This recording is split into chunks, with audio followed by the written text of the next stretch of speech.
Welcome to my channel our digital library. Hello friends, बहुत सारे बच्चों की इस नोटिस को लेके क्वेरी आ रही थी कि सर ये नोटिस समझ नहीं आ रही।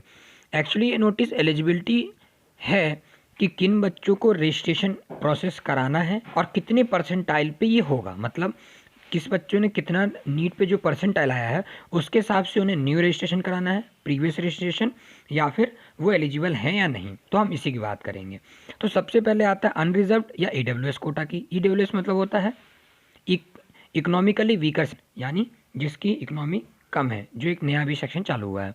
अब अनरिजर्व्ड और ईडब्ल्यूएस, अगर किसी बच्चे ने 50% परसेंटाइल स्कोर किया है या उससे ज़्यादा, तो उन्हें न्यू रजिस्ट्रेशन कराना पड़ेगा और वो कोई भी एलिजिबिलिटी क्राइटेरिया में नहीं आते।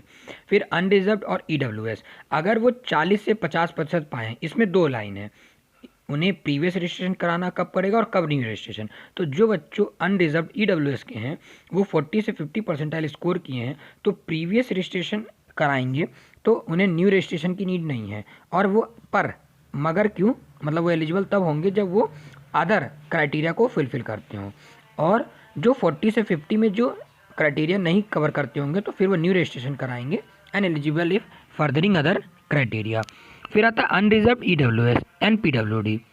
अनरिजर्व्ड ईडब्ल्यूएस एंड पीडब्ल्यूडी में जो 33 से 45%, जो 35 यानी 35 से जो 45% हैं, उसमें भी दो कैटेगरी होगी।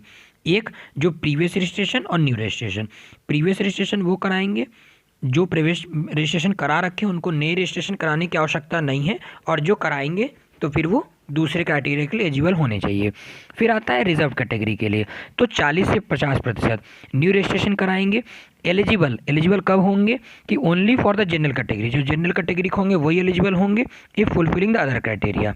उसी तरह रिजर्व कैटेगरी में 40 से 50 परसेंटाइल वाले जो प्रीवियस रजिस्ट्रेशन कराएंगे, वो मतलब करा रखे हैं, तो already eligible for the reserve category के लिए and now eligible for the general category always. तो पहले रिजर्व कैटेगरी के लिए एलिजिबल तो थे ही वो, अब उसके बाद वो जनरल कैटेगरी के लिए भी एलिजिबल हो गए। फिर आता है रिजर्व कैटेगरी एंड पीडब्ल्यू में 40 से 50% में, इसमें new registration, previous registration. New registration में एलिजिबल वो बच्चे होंगे जो जनरल कैटेगरी के लिए only for general category and if fulfilling other criteria, और अगर वो सारे कैटेगरी मतलब क्राइटेरिया को फुलफिल करते हैं। और प्रीवियस रजिस्ट्रेशन के लिए वो है जो ऑलरेडी एलिजिबल फॉर, जो रिजर्व कैटेगरी तो एलिजिबल थे ही, now eligible for the general category. तो पहले वो रिजर्व कैटेगरी के लिए एलिजिबल थे और अब वो जनरल कैटेगरी के लिए भी एलिजिबल हो गए हैं। ये है 1 to 9। हम और भी समझते हैं, बट आप इस पर ध्यान रखिए कि न्यू रजिस्ट्रेशन किसे कराना है, प्रीवियस रजिस्ट्रेशन जो करा रखा है, और किस किस चीज़ में एलिजिबिलिटी है उसकी। फिर आता है रिजर्व कैटेगरी, अब 30-40 के बीच में, तो जिसका परसेंटाइल 30 से 40 है उसमें दो है। एक प्रीवियस रजिस्ट्रेशन जो करा रखे, no need for new registration, तो वो न्यू रजिस्ट्रेशन जो हमने पहले समझा था, हाँ वो एलिजिबल होंगे रिजर्व कैटेगरी के लिए if fulfilling the other criteria. फिर इसके बाद जो रिजर्व कैटेगरी है जो 30 से 40, अब जो नया रजिस्ट्रेशन करा रहे हैं वो एलिजिबल हो किसके लिए होंगे, रिजर्व कैटेगरी के लिए इफ़ फुलफिलिंग द क्राइटेरिया।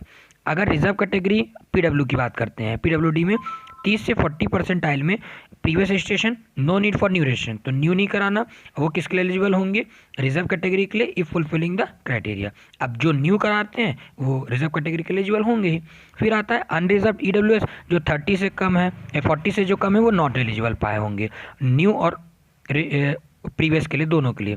फिर इसी तरह अनरिजर्व ईडब्ल्यूएस पीडब्ल्यूडी में 35 से कम, रिजर्व में 30 से कम, और रिजर्व कैटेगरी एंड पीडब्ल्यूडी में 30 से कम, ये सारे नॉट एलिजिबल हैं, चाहे न्यू चाहे प्री।